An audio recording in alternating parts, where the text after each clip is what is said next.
Bueno, vamos a continuar con la palabra que la semana pasada estaba compartiendo. ¿En qué libro estábamos la semana pasada? ¿Cuál capítulo era? ¿Hechos qué?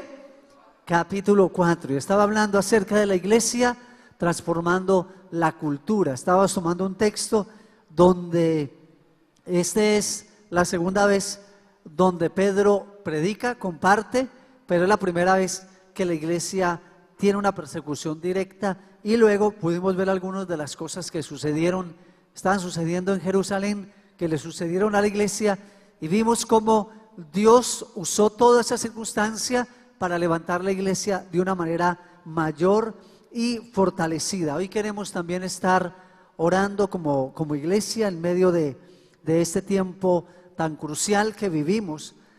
Y quiero pedirles que, bueno, tomando el contexto para los que no estuvieron, el capítulo 3 de Hechos nos narra la historia de un hombre, un personaje que se encontraba a la entrada del templo, era lisiado de nacimiento, cojo de nacimiento, y cuando entraba Pedro y Juan, que entre otras estaba sin 5 en el bolsillo, que cuando entra este hombre les pide monedas porque era una persona que vivía precisamente la caridad del pueblo, de la gente. Al pedirle, Pedro, gracias a Dios, no tenía otras cosas, pero le dijo: de lo que tengo te doy, no tengo ni oro ni tengo plata, pero de lo que tengo te doy, en el nombre de Jesús levántate y anda.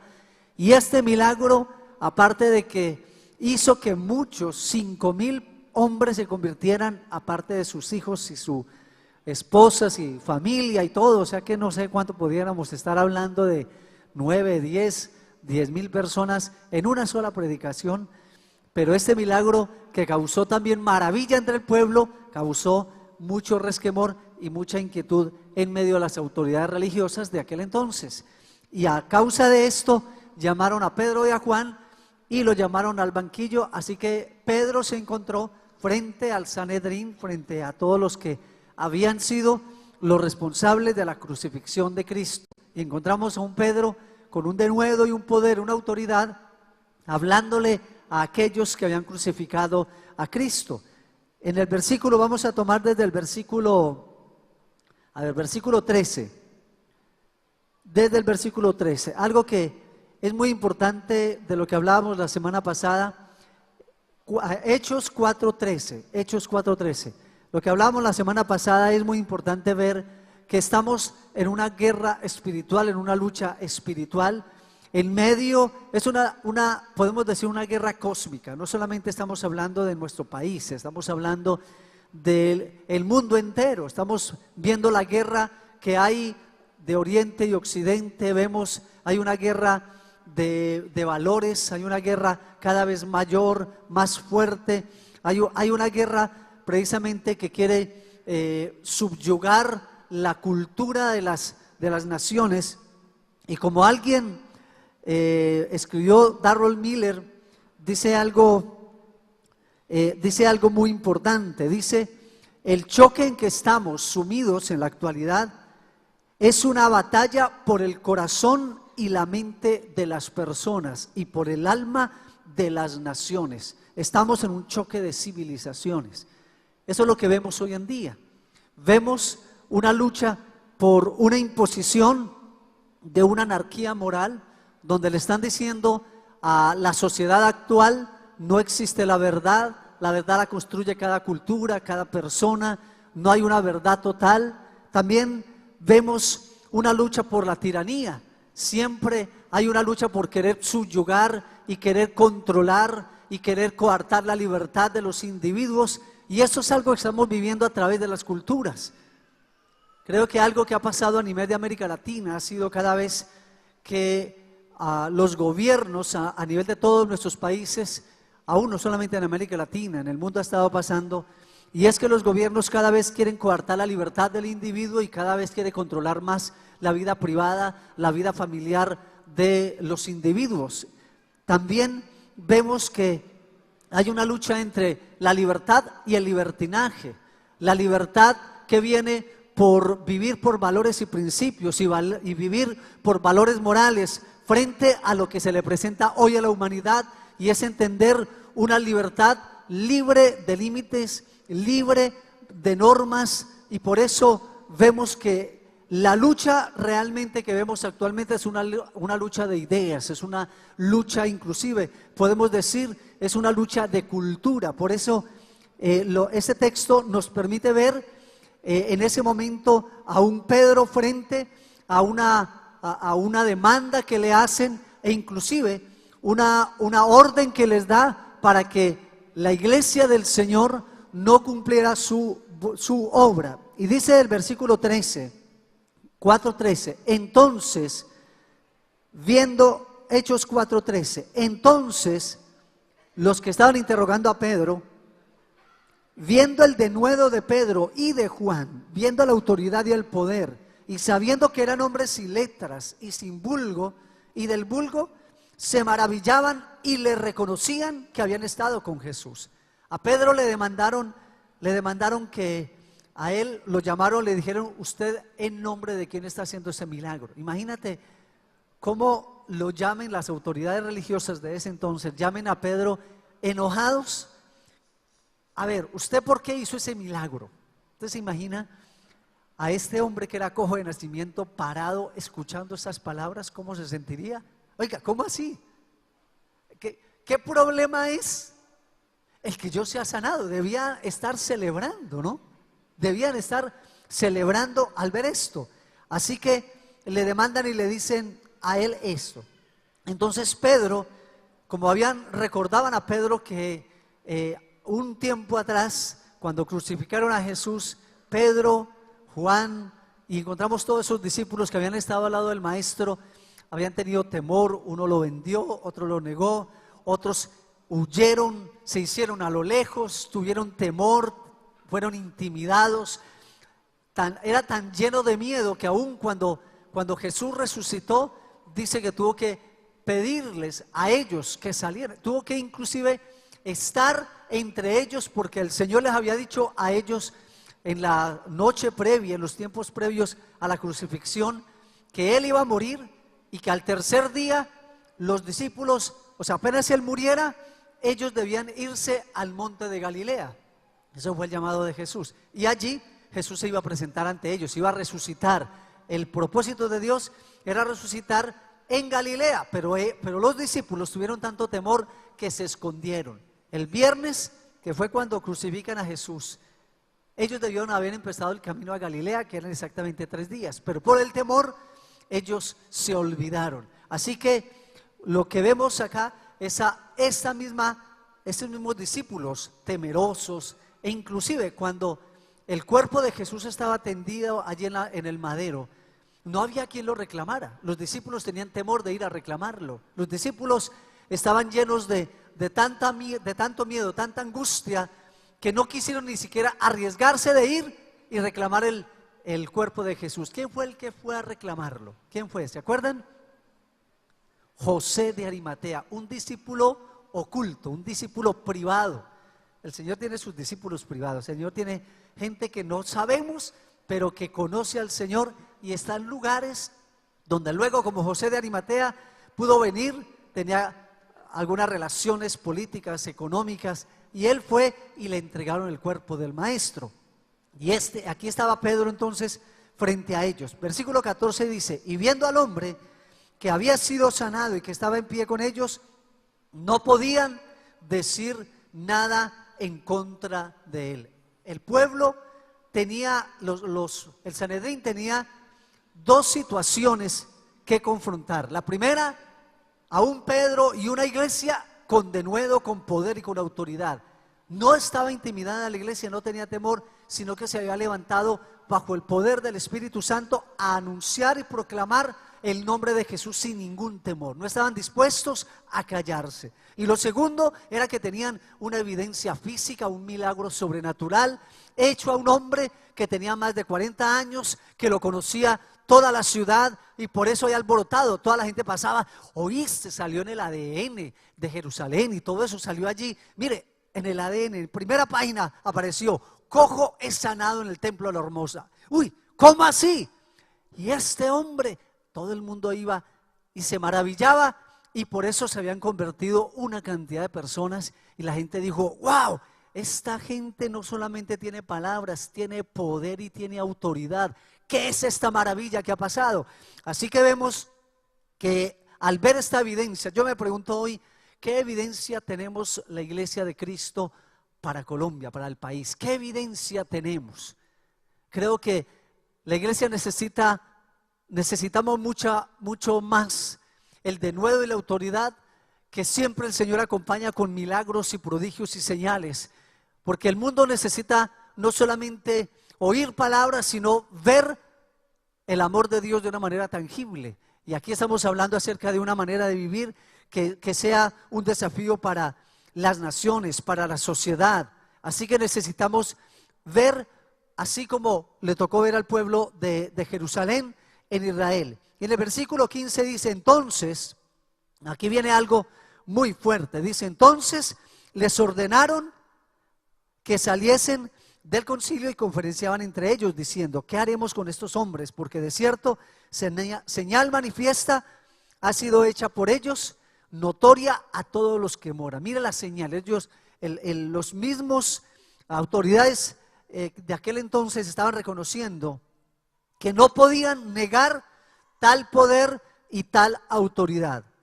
Y este versículo 17 nos muestra cuál es el propósito en medio de todo lo que sucede en el mundo, la guerra que hay en el mundo, las situaciones que hay, el propósito por el cual el enemigo quiere tomarse los medios de comunicación, quiere tomarse toda la parte de gobierno, toda la parte de artes, toda la parte educativa, todo lo que hemos hablado de las zonas de influencia. Hay un propósito y aquí en el 17 lo describe claramente la palabra. Versículo 17 dice, sin embargo, para que no se divulgase más entre el pueblo ese milagro, lo que había pasado, amenacémosles para que no hablen de aquí en adelante a hombre alguno en este nombre. ¿Cuál es el propósito del enemigo? Que la iglesia, ¿qué? Mire, al diablo no le preocupa el que usted venga o no venga a la iglesia, si usted solamente es un dominguero, si de pronto somos de los que hemos convertido el cristianismo en una religión privada, personal, que no le hace mella al diablo. El diablo queda tranquilito, contento. Esos cristianitos, que estén tranquilos. Es más, necesitan para el bus, necesitan para el mío, yo les doy, que vayan.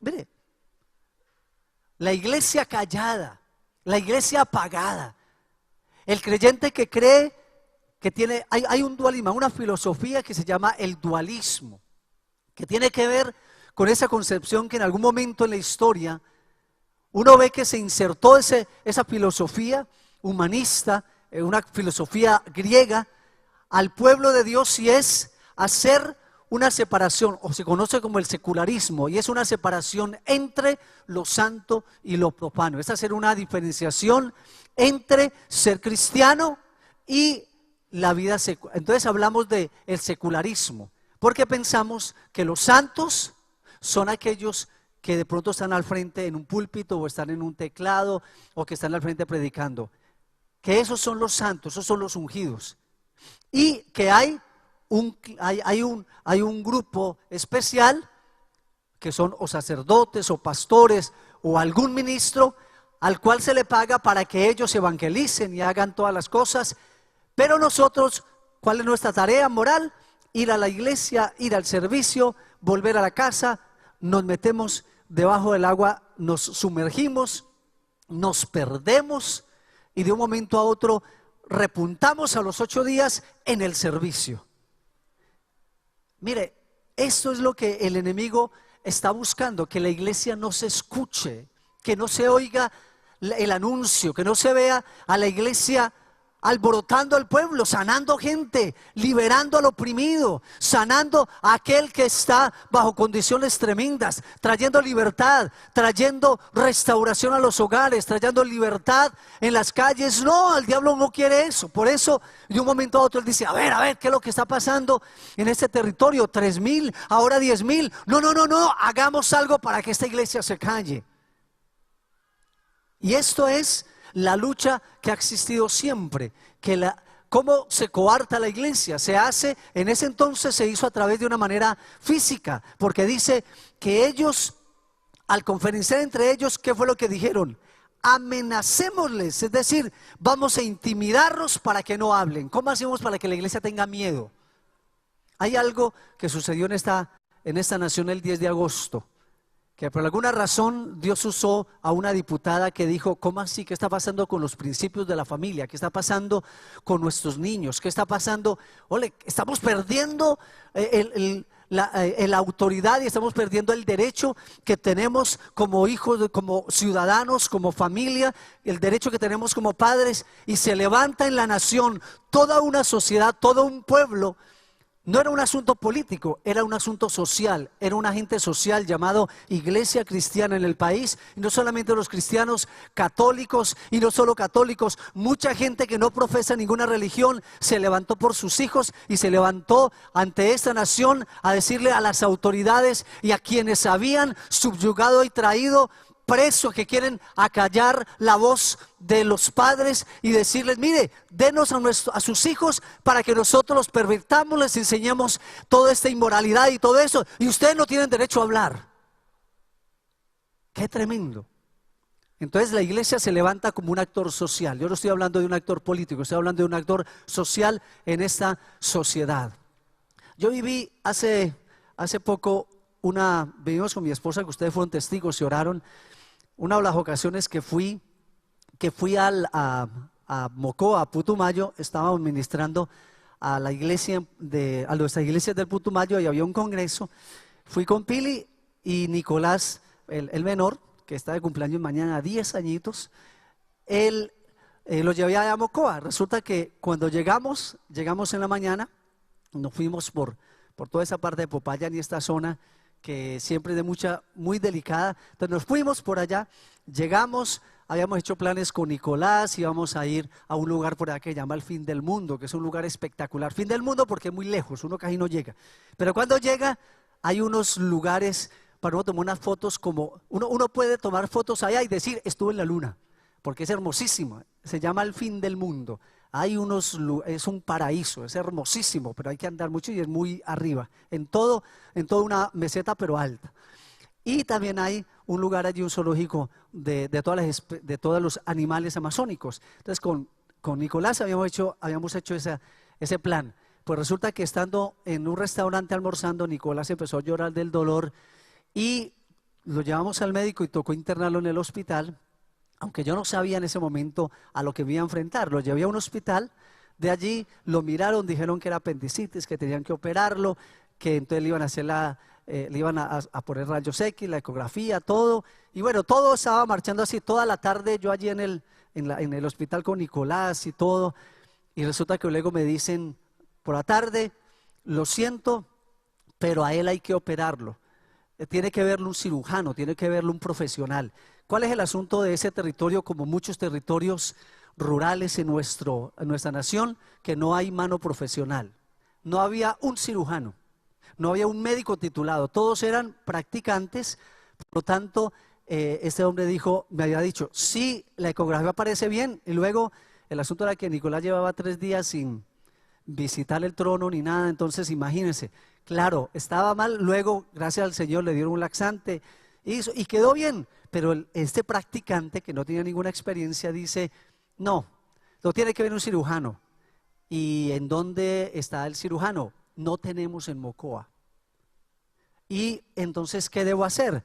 Hay que mandarlo para Pasto, 6 horas por un lugar que lo llaman el trampolín de la muerte, porque cabe solo un carro y eso es un acantilado por allá. Si uno se encuentra con otro carro, le toca devolverse. Eso lo atraviesa entre ríos. Es en todo un páramo, de manera que casi no ves. Es una cosa impresionante, todo destapado. Los carros se van, ni siquiera salen en el periódico porque ni los ven. O sea, una cosa tremenda. Así que, y yo le dije al doctor: pero doctor, ¿cómo lo vas a llevar hasta allá? Estoy averiguando, hay una clínica privada, yo pago la clínica, que lo mira y es cirujano, no lo puedo dejar salir. ¿Cómo así que no lo puedo dejar salir?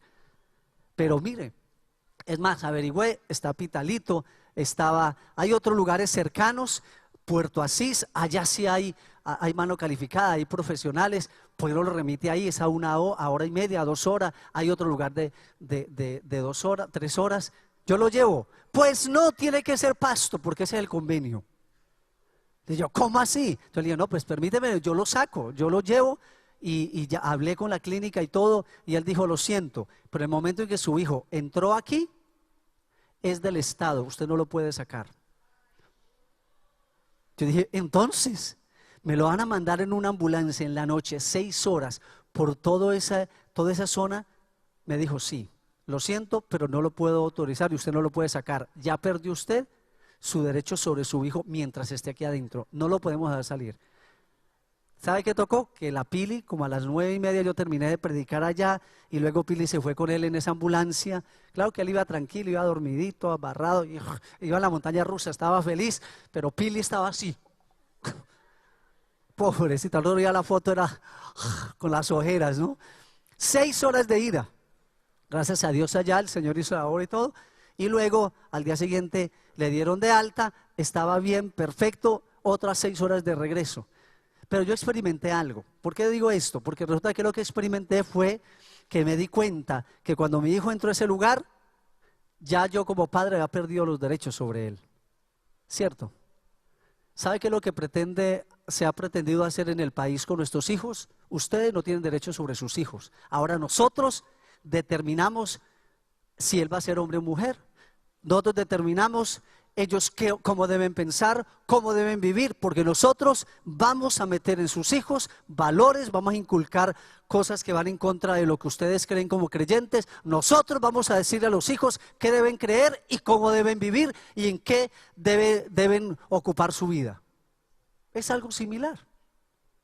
Y como creyentes decimos, no, un momento, es que tenemos también derechos como ciudadanos y entonces nos hemos levantado como actores sociales en la nación declarando es que a nuestros hijos, nosotros como padres determinamos los valores y determinamos la fe, porque esa fe que nosotros tenemos es la que queremos que nuestros hijos tengan. ¿De acuerdo? ¿Estamos de acuerdo en eso? Por eso es que nos hemos unido. Ahora, ¿qué estaba pasando aquí qué estaba pasando entonces aquí en ese momento? Vuelvo al texto otra vez.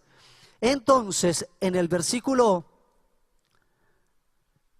18 dice, y llamándoles, ¿qué hicieron con ellos? Les intimaron, que en ninguna manera hablasen ni enseñasen en el nombre de Jesús. Ya fue algo frontal, no pueden hacerlo. Ustedes saben que hay entre muchos de las propuestas, de los proyectos y que están para hacer ley. En el Congreso, ¿sabe cuál es uno de ellos? Hay una de las leyes que está allí en revisión, que va a pasar al Congreso, ¿sabe cuál es? Que por la famosa libertad de expresión y la libertad religiosa en el país, hay algo que está pasando por ahí. Prohibir que se hable de Dios y de la Biblia y de la religión en casas y en lugares públicos. Eso ya está ahí caminando. Y como esa hay una cantidad. ¿Por qué? Y yo no estoy hablando acá de un partido, ni de otro, ni de un grupo, ni de otro. ¿Sabe qué es lo que estamos viviendo? Estamos viviendo lo que la palabra de Dios nos dice acerca de esos tiempos finales, de ese espíritu de anticristo, porque esto no solamente en nuestro país, esta guerra, esta lucha, lo está viviendo América Latina, lo estamos viviendo a nivel internacional, México, República Dominicana hace poco, con todo lo que hubo con la ONU, todo esto. Esto es realmente una arremetida de las tinieblas en contra de todo lo que tenga que ver con la libertad de expresión. Hay dos cosas básicamente que vemos en este texto y es lo que hacia donde estamos abocados. Uno es ir en contra de la libertad. A Pedro le dijeron, vamos a intimidar. Si ustedes siguen predicando, los metemos a la cárcel. Más adelante todo el libro de Hechos es eso. Ellos salían, predicaban, hablaban, los metían en la cárcel. Pablo y Silas, estando allí azotado, amarrado, no solamente en la cárcel, en la mazmorra que quedaba en la tercera fosa, era la catatumba mayor, allá mismo. Pero ¿qué hacían ellos? Ellos se levantaban a adorar, a exaltar al Señor, hablando de Cristo a las 12 de la noche, exaltaban, glorificaban al Señor. Cuando sentían la sangre por acá correr, decían: Señor, todo sea para la gloria tuya, Señor, que te conozcan, oh Dios. Si mis cadenas sirven para que otros te conozcan, tú seas glorificado. Y esa iglesia estaba con denuedo, con poder, con autoridad. A ellos no les importaba a ellos mismos. ¿Por qué? Yo me pregunto, ¿por qué 12 hombres lograron en 100 años poner de rodillas a todo el imperio romano? ¿Por qué? ¿Por qué una iglesia neotestamentaria de esa clase de vida logró transformar a toda esa comarca, logró transformar al mundo conocido para ese entonces? ¿Por qué lo lograron hacer? ¿Y qué es lo que tenemos que extraer de esto que vemos aquí? Que la iglesia de hoy necesitamos volver a nuestras sendas antiguas. Necesitamos volver a ser la iglesia que el Señor fundó. Necesitamos volver a ser los discípulos que la palabra dice que debemos ser nosotros como creyentes. No podemos pretender que Colombia sea transformada, que sea cambiada, a menos que la iglesia nos levantemos para que vivamos como una iglesia santa, gloriosa, una iglesia de oración, de unidad, una iglesia de proclamación, una iglesia que camina en el poder del Espíritu Santo, una iglesia que no se amedranta, una iglesia que muestra el amor de Dios con su vida, con su testimonio. Eso es lo que vemos acá. Colombia, ¿cómo va a ser transformada? Si vamos a aplaudir, aplaudamos al Señor por eso, amén.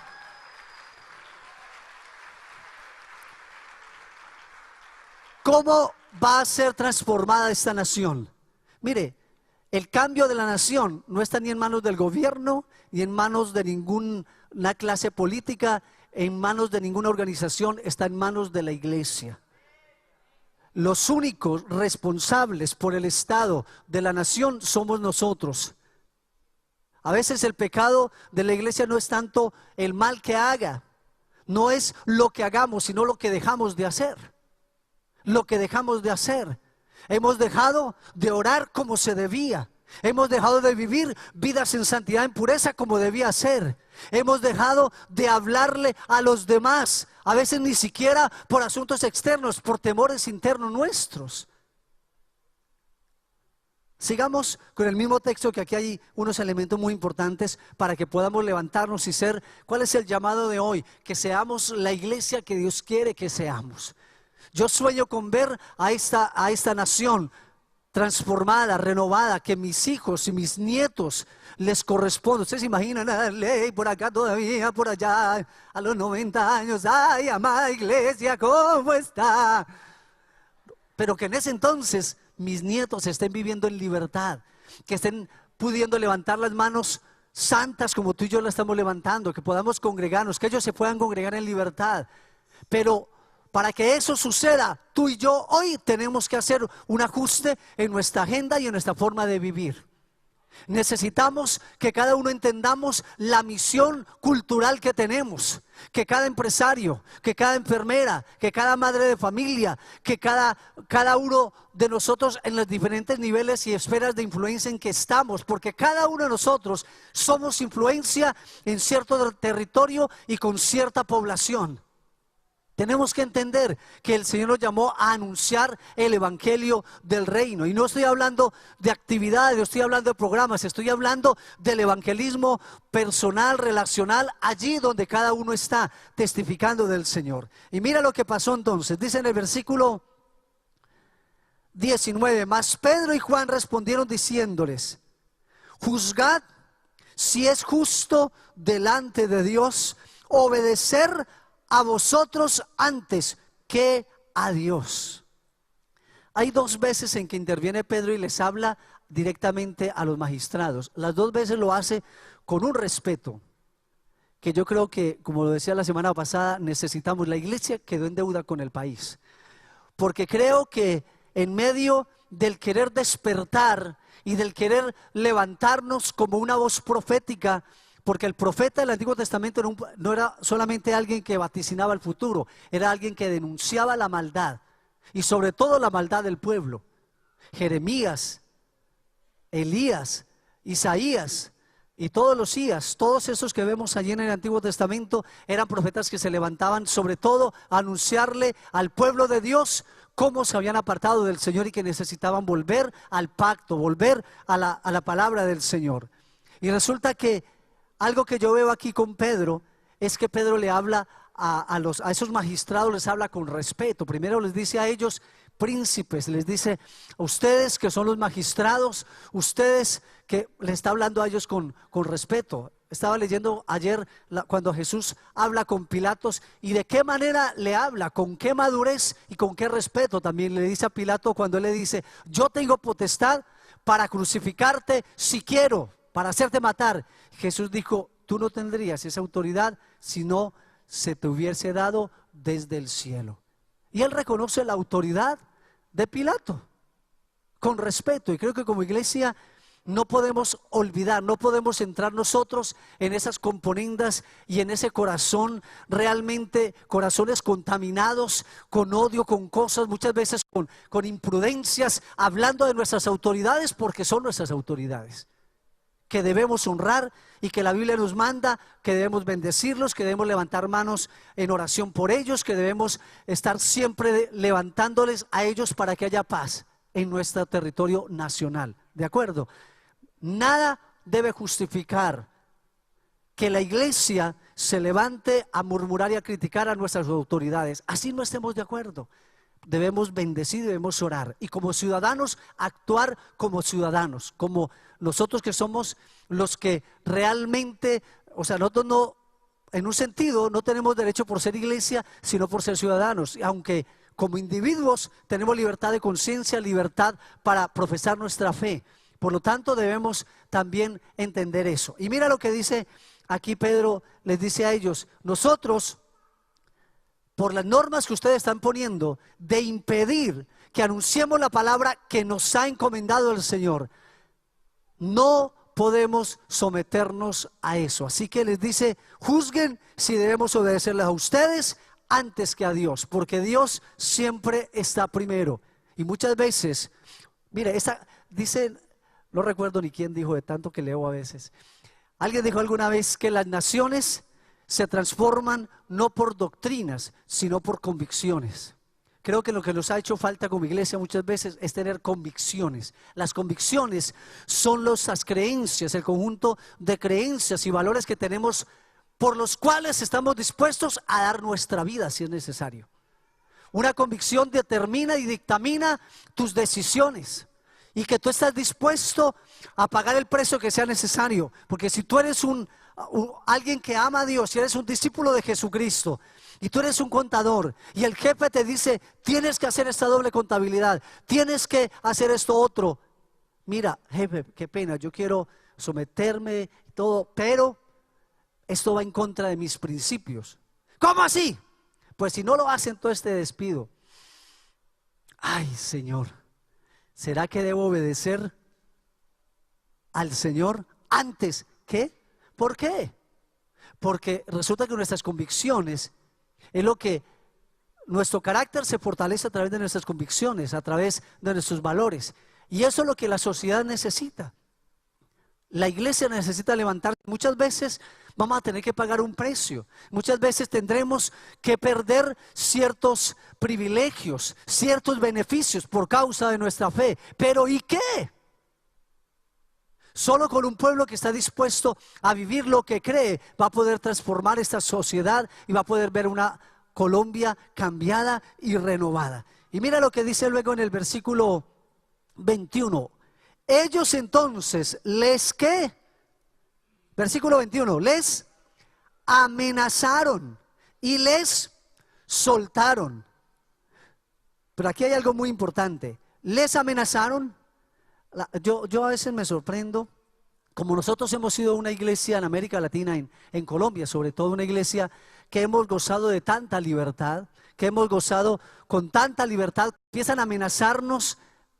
Mire, nada más en esos últimos 15 días han cerrado 4 emisoras cristianas. 4 emisoras cristianas.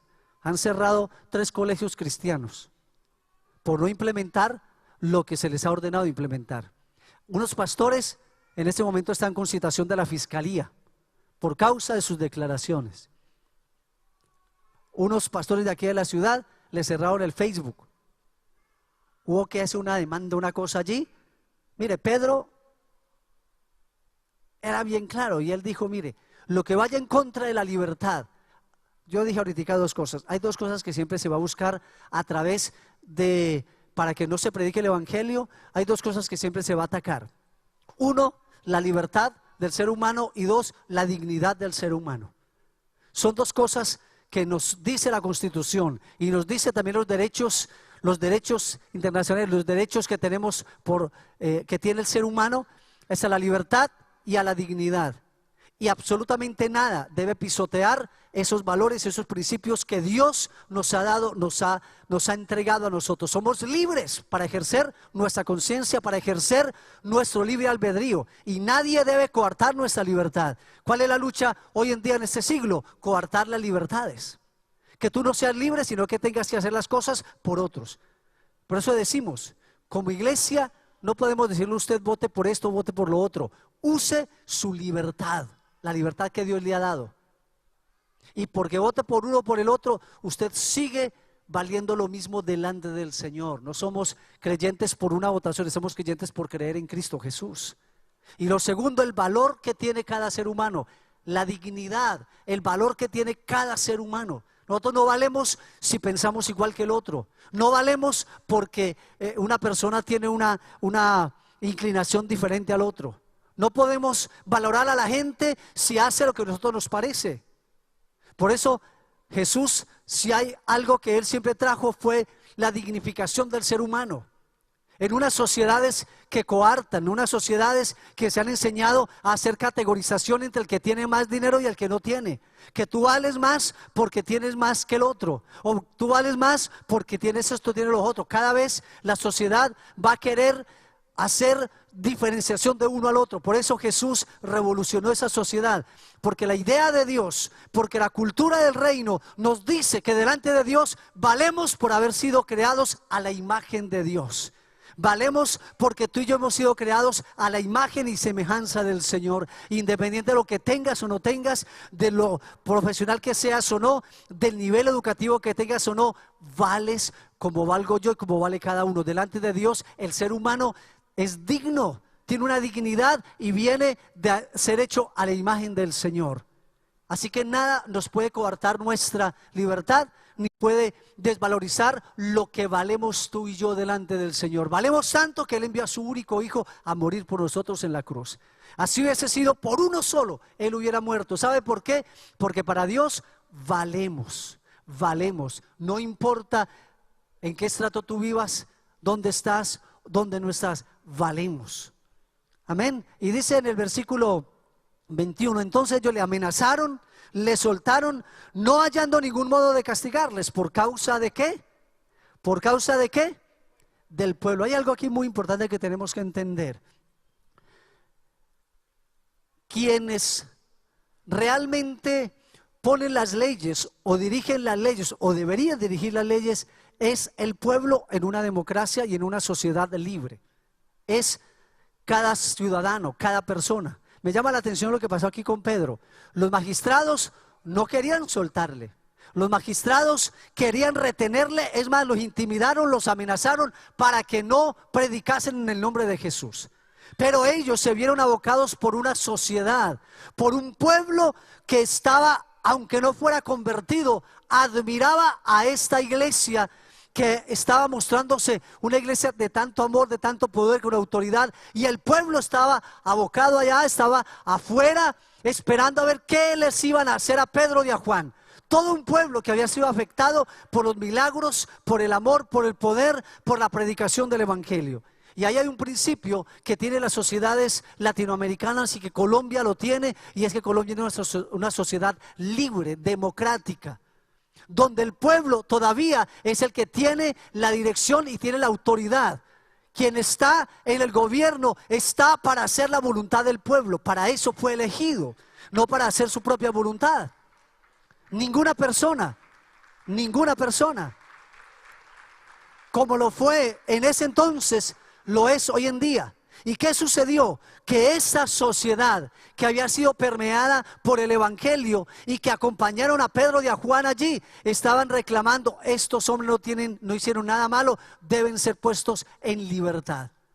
Hoy en día la iglesia necesitamos entender eso. Tú y yo, nuestra tarea, la semana pasada le hablaba de dos tareas. Una, la gran comisión, que es llevar el evangelio a cada criatura, pero la otra es básicamente la comisión cultural, que es lo que nos dice Génesis 1:26. El Señor nos llamó a ir y llevar hombres y mujeres a imagen de Dios, con la dignidad de Dios, que llevan las ideas de Dios a la sociedad, que encuentran en cada sociedad la oportunidad de llevar la mente y la obra de Dios para que haya libertad. Siempre el evangelio va a traer libertad a las sociedades, va a dignificar al ser humano, va a enriquecer al ser humano y va a liberar al ser humano. El fin último del evangelio siempre es traer libertad a las sociedades. Hay naciones enteras que han sido liberadas a causa del evangelio. Es más, los grandes cambios sociales que se han dado, las libertades mayores que se han dado en la historia de la humanidad, lo han traído hombres y mujeres como el reverendo Martin Luther King, que se levantó luchando contra la desigualdad que había, contra todo lo que había hacia las negritudes, y se levantó un pastor, un hombre de Dios, se levantó pidiendo la dignificación de la raza humana, pidiendo que las personas de color fueran tratadas con la misma dignidad que los blancos y que los demás, porque fueron creados igual en la semejanza de Dios.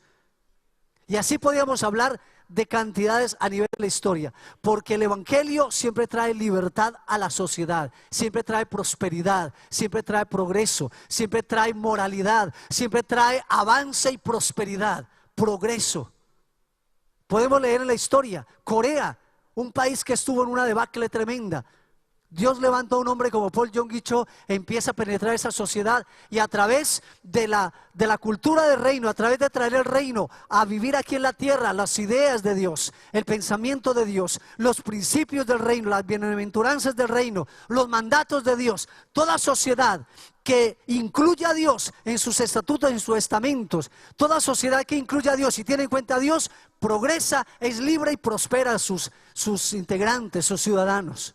Pero toda sociedad que saca a Dios, que saca su palabra, está destinada a la anarquía, a la destrucción, a la autodestrucción moral, y termina siendo esclavizada. Por eso no podemos permitir en nuestra nación que el nombre de Dios sea quitado, que la Biblia sea sacada como la norma nuestra. Nuestra sociedad es una sociedad no laica, es una sociedad que teme a Dios. Colombia teme a Dios. Ese país fue fundado con una base de fe y de creencia en el Señor Jesucristo, y todavía lo es. Aunque, mira cómo funcionan las sociedades, cómo funciona el cambio y la transformación de las culturas. Empiezan a traer ideas. Una idea se convierte en un valor. Una persona, yo a veces me sorprendo al ver esta sociedad. Ustedes van a Unicentro a ver esos jóvenes de hoy, y los jóvenes creen que ellos tienen una personalidad propia y tienen decisión propia, y que los jóvenes son libres. Entonces vienen y se hacen ciertos peinados, ciertos tatuajes, todas esas cosas, ¿no? Pero usted vaya y encuentra a 200 peinados igualitos, tatuados igualitos, y todos juran: soy libre, yo soy libre porque hago lo que me parece. Pero todos tienen el mismo peinado. ¿Sabe qué pasó? Que estos muchachos están oyendo una música que les está hablando de sexualidad libre, que no hay moralidad, que no hay una verdad que seguir. Ellos están viendo a través de las redes sociales, están viendo una clase de sociedad que han estado trayendo a nuestro país, y se ha estado permeando todo eso.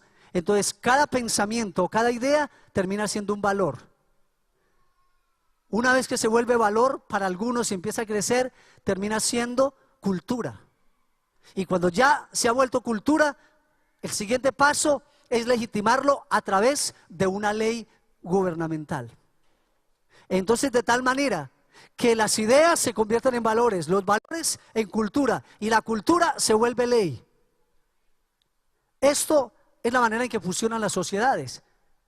¿Qué pasa cuando una sociedad con ideas de Dios, con valores de Dios, con principios de Dios, vivimos radicalmente con ese amor radical y ese amor sacrificial y ese amor que nos lleva hasta ir a entregar la vida por los demás como Jesús? ¿Qué sucede con la sociedad? Sigamos leyendo para que veamos cómo permeó esa iglesia, esa cultura y esa civilización de aquel entonces en Jerusalén, y ese imperio romano que era quienes habían impuesto sus normas.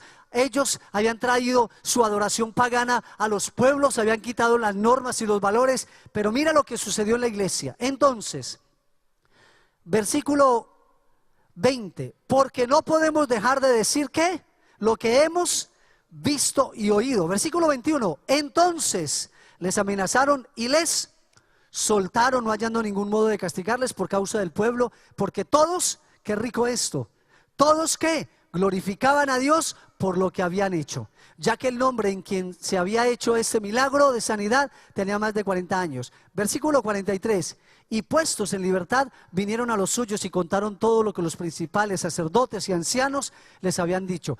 Testificaron qué estaba pasando. Hay gente que piensa que por anunciar las cosas ocultas que pasan es política. No, estamos anunciando y declarando lo que está pasando. ¿De acuerdo? Estamos diciendo para que podamos como iglesia orar y saber lo que tenemos que hacer, cuáles son el énfasis de nuestras oraciones. Por eso ellos se unieron entonces, habiéndole oído.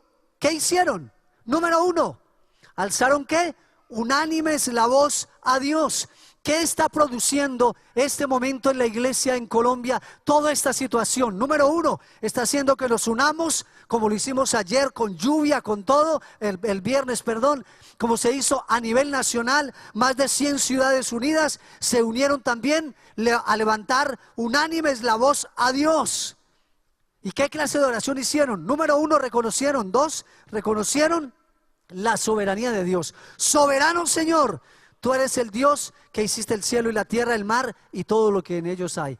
No podemos dejar de reconocer que Dios es soberano, que Colombia no se ha ido de las manos del Señor, que no importa lo que esté pasando con las leyes, lo que esté pasando con la iglesia, lo que esté pasando al medio nuestro, Dios es soberano y el Señor inclina el corazón del hombre a su voluntad. Que Dios es el que quita y el que pone reyes. Por eso ellos le dicen soberano Señor, que es uno de los salmos que ellos usaron básicamente, el Salmo 146. Tú eres el Dios que hiciste el cielo y la tierra, el mar y lo que en ellos hay. ¿Cuántos creen que Dios es el que hizo el mar de Colombia, las montañas, nuestros suelos, que puso los yacimientos, que puso los minerales, que puso toda esa hermosura de la vegetación y de la fauna silvestre? Y todo lo ha puesto el Señor. Él es soberano, y que Él dijo por boca de David su siervo: ¿por qué se amotinan las gentes y los pueblos piensan cosas vanas, banales? Se reunieron los reyes de la tierra y los príncipes se juntaron en una contra el Señor y contra su Cristo, porque verdaderamente se unieron en esa ciudad. Bueno, él termina hablando todo eso. Y luego al final, me gusta lo que dice el versículo 29. Y ahora, Señor, mira sus amenazas. Señor, guarda la iglesia, que no nos quiten esto, que no nos quiten el templo. Por favor, Señor, que no nos quiten las emisoras. Señor, que no nos van a castigar, no nos van a amenazar. ¿Qué clase de oración era esta? ¿Qué dice? Ahora, Señor, mira sus amenazas y concede a tus siervos que con todo denuedo hablen tu palabra. Danos autoridad, danos denuedo, danos poder. Hay algo real en la historia de la iglesia cristiana, que nunca las amenazas, ni las intimidaciones, ni la persecución han bajado a la iglesia ni la han menguado. Al contrario, la han fortalecido y la han levantado como una iglesia de autoridad y de poder y se han quedado los que son verdaderamente y los que están dispuestos a dar su vida por el Señor. Nunca se ha bajado. En la China, por los años 60, hubo una persecución hacia la iglesia. 6 millones de cristianos fueron perseguidos. Empezó todo lo que hemos oído de las catatumbas, en la iglesia subterránea. Luego, por más o menos por los 80, los 90, se abre nuevamente. ¿Y sabe cuántos cristianos hay? ¿Cuántos hay? Millones de millones. Hablaban en el año 80 más o menos como de 160 millones. Hoy, ¿cuántos hay? ¿Acaso será que la iglesia que es intimidada pierde espacio? Al contrario, se levanta con poder y con autoridad. Por eso, entonces ellos les dicen: Señor, danos de nuevo para hablar tu palabra, mientras tú extiendes tu mano para que se hagan sanidades y señales y prodigios mediante el nombre de tu santo Hijo Jesús. ¡Wow! Y dice en el 31: y cuando hubieron orado, el lugar en que estaban congregados tembló, y todos fueron llenos del Espíritu Santo. Sin Él no lo podemos hacer. Sin Él es imposible hacerlo. Como dijo alguien, nosotros sin Dios no podemos, pero Dios sin nosotros no lo hará. Dios quiere que tú seas parte de esa obra maravillosa. Y dice que salieron y hablaban con denuedo la palabra de Dios. Y quiero que terminemos con estos últimos versículos. Esto es una cultura en vivo, como una iglesia vive la cultura del reino entre ellos mismos, y eso hace que la sociedad diga: wow, pero qué clase de vida tienen ellos. Eso es lo que necesitamos. Dios nos dio a través de esta iglesia, nos permitió ver un cuadro para que podamos animarnos y vernos como Dios quiere. Y la multitud, ¿la qué? La multitud. ¿Sabe qué es eso? Misión cultural. Id, como dice la palabra del Señor, que nos creó y nos dijo: id, multiplicaos, llenad la tierra, sojuzgadla, señoread, llenadla. Mira lo que dice. La iglesia pasó de 500 y luego a 3,000 y luego a 10,000 y luego a 20,000, y dice: y la multitud de los que había creído era de un corazón y un alma, y ninguno desea ser suyo propio nada de lo que poseía, sino que tenían todas las cosas en común. ¡Qué tremendo! Hay gente que ha usado este texto, gente de pronto comunista o socialista, diciendo que el cristianismo es socialismo. No. Porque aquí estamos hablando de la clase de iglesia que está haciendo eso por convicción propia y no por fuerza externa, no por imposición, no por obligatoriedad, no por expropiación, sino porque el corazón de cada uno, lleno y controlado por el amor de Dios, venían voluntariamente y daban al otro que estaba necesitado. Necesitamos como iglesia llegar a ese estándar, que la gente diga: ¿cómo así? Mira lo que dice. Y con gran poder los apóstoles daban testimonio de la resurrección de Cristo, del Señor, y abundante gracia era sobre ellos. Así que no había entre ellos ningún necesitado, porque todos los que poseían heredades o casas las vendían y traían el precio de lo vendido y lo ponían a los pies de los apóstoles y lo repartían a cada uno según su necesidad. Había entendido que ahora había una cultura que estaba penetrando la cultura. Como lo dijo John Stott, el cristianismo es una contracultura, es una cultura que va en contra de la cultura del mundo, que nos enseña a ser solitarios, separados, a buscar el éxito pisoteando al otro. Por eso vemos aquí una iglesia que se levanta con una cultura de reino, una cultura como vive el Padre, el Hijo y el Espíritu Santo, una comunidad viva de relaciones reales, que le importa no solamente su beneficio, no quiere solamente él tener para su propio beneficio, sino que también está pensando en el otro, el que necesita, el otro que está. A veces a mí me dicen: pastor, me quedé sin trabajo, tengo a mis hijos que no tienen trabajo, ayúdenme. Yo digo: yo quisiera tener un listado y decirle: hermanos, ayudémonos. Mire, aquí hay hermanos entre nosotros mismos que necesitamos ser una familia, necesitamos estar juntos hacia esto. Quiero terminar con este pensamiento. Esta es una guerra que se ganará no con espada, ni con bombas, ni con balas. Esta guerra en que estamos se gana lo gana el bando más convencido de la verdad de su concepción moral, en el que militen vidas rectas y sacrificadas por los demás. Vencerá la supremacía de la verdad sobre la falsedad, de la justicia sobre la corrupción, de la libertad sobre la tiranía del libertinaje. Lo ganarán los que esgriman mejor un sistema de ideas y de teología encarnado en este mundo que está pobre y quebrantado. El Evangelio es la alternativa para la liberación del mundo, para la sanidad y la restauración de las naciones. No hay otra manera. Hay gente que dice, si tuviésemos un presidente cristiano, es que la solución no está en una persona, la solución está en el Evangelio, está en Jesucristo. Es llevar y proclamar a Cristo. Que hombres cristianos puedan incurrir en toda la parte de la política pública, la política correctamente llevada, porque es que tú y yo realmente ejercemos y funcionamos del ser, viene el hacer.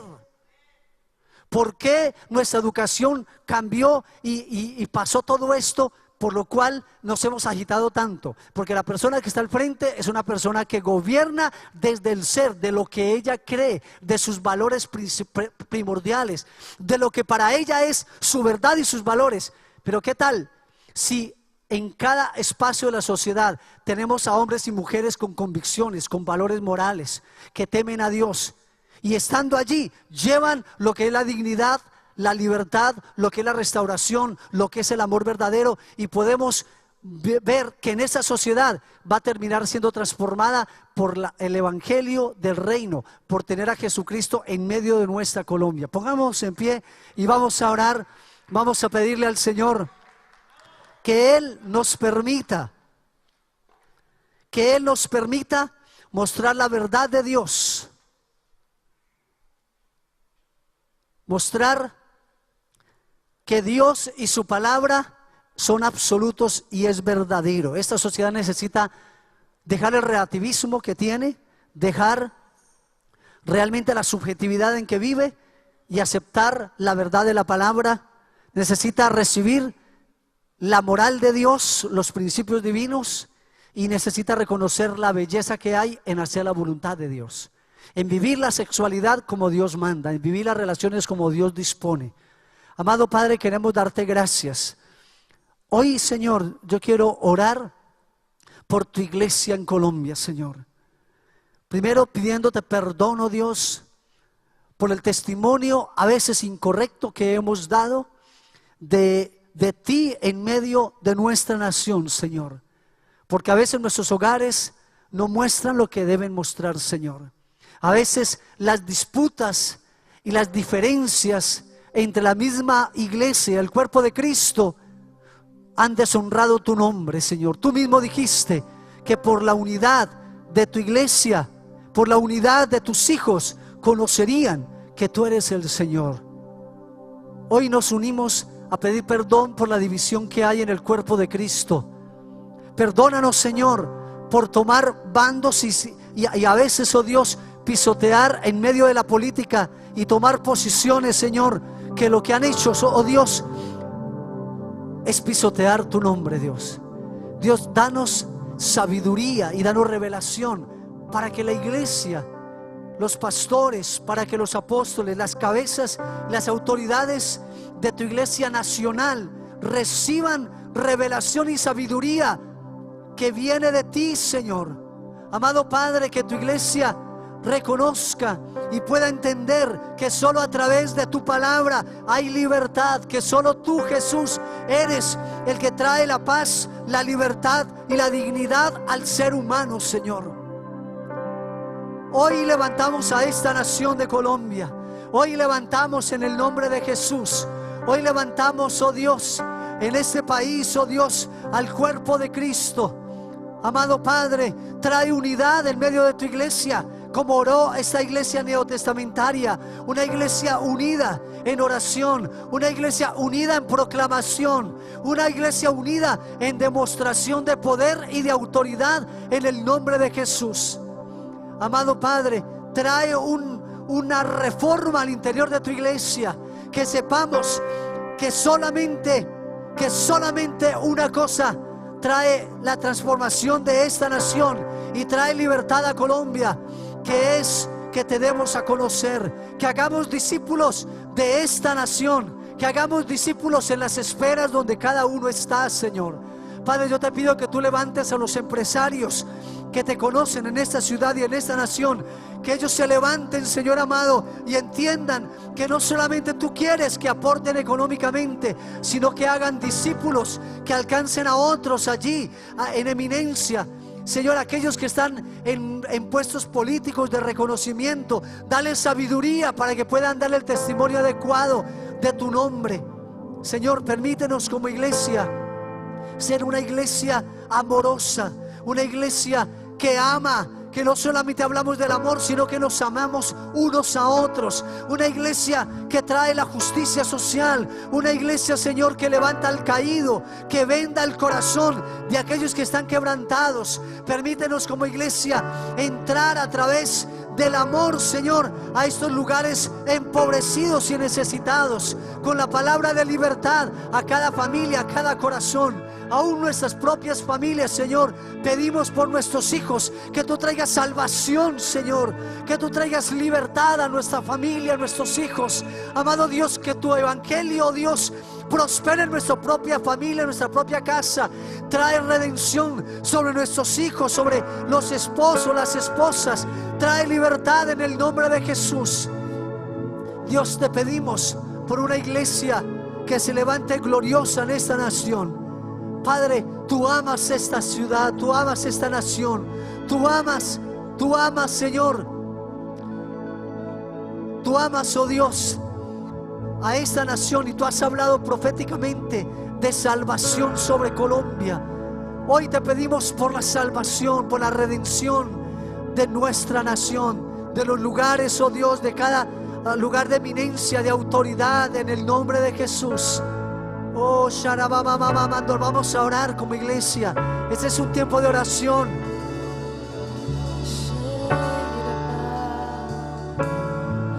Vamos a tomarnos de las manos 2, 3 personas. Uno de los misterios que hay en la vida cristiana es el misterio de la intercesión. Interceder es ponerse de acuerdo con Dios, decirle a Dios lo que Él quiere escuchar. Eso es interceder, decirle a Dios lo que Él quiere escuchar. Jesucristo está intercediendo juntamente con nosotros delante del trono del Padre. Y una de las formas, cuando a veces no sabemos cómo interceder, es en el Espíritu. Por 30 segundos vamos a orar en el Espíritu. Quiero que empiece a orar en el Espíritu. Empiece a pedirle al Espíritu de Dios. Él dice que Él gime con nosotros. Él gime. Oh, rabababara, solo, no, no, no.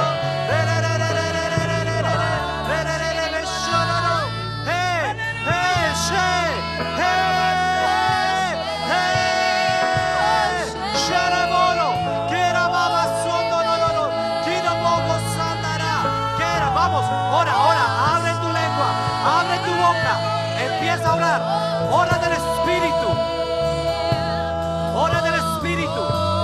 Quiero que la iglesia levante su voz.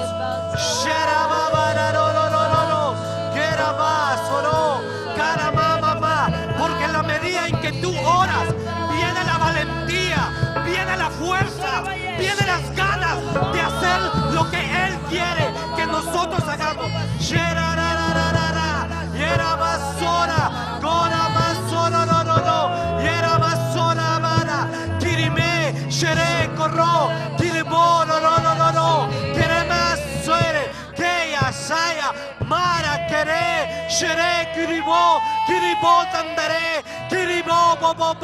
Señor, estamos legislando juntamente contigo en los lugares celestiales. Señor, estamos sentados juntamente contigo, hablándole a los principados, hablándole a las potestades, hablándole a los gobernadores de las tinieblas, declarando que Colombia es tu nación, que Colombia te pertenece a ti. Declaramos en esta mañana que la iglesia se levanta como nunca se ha levantado. nosotros estamos orando, creyendo que este es el ahora, que este es el momento sobre Colombia. Colombia, levántate y resplandece. Y echamos fuera todo espíritu de temor. La iglesia se levanta como un león rugiente y poderoso, sin ningún temor, para hacer Sí, retroceder Señor. las fuerzas de las tinieblas y levantar el reino de Dios en medio de nosotros. Sí, Señor. Sharababaye. Declaramos que Colombia se levanta y resplandece, porque la nueva luz ha llegado sobre ella y las tinieblas que cubrían han sido desplazadas. Y declaramos que un nuevo día es sobre nuestra nación, porque los justos se han levantado, los justos del Señor se han levantado.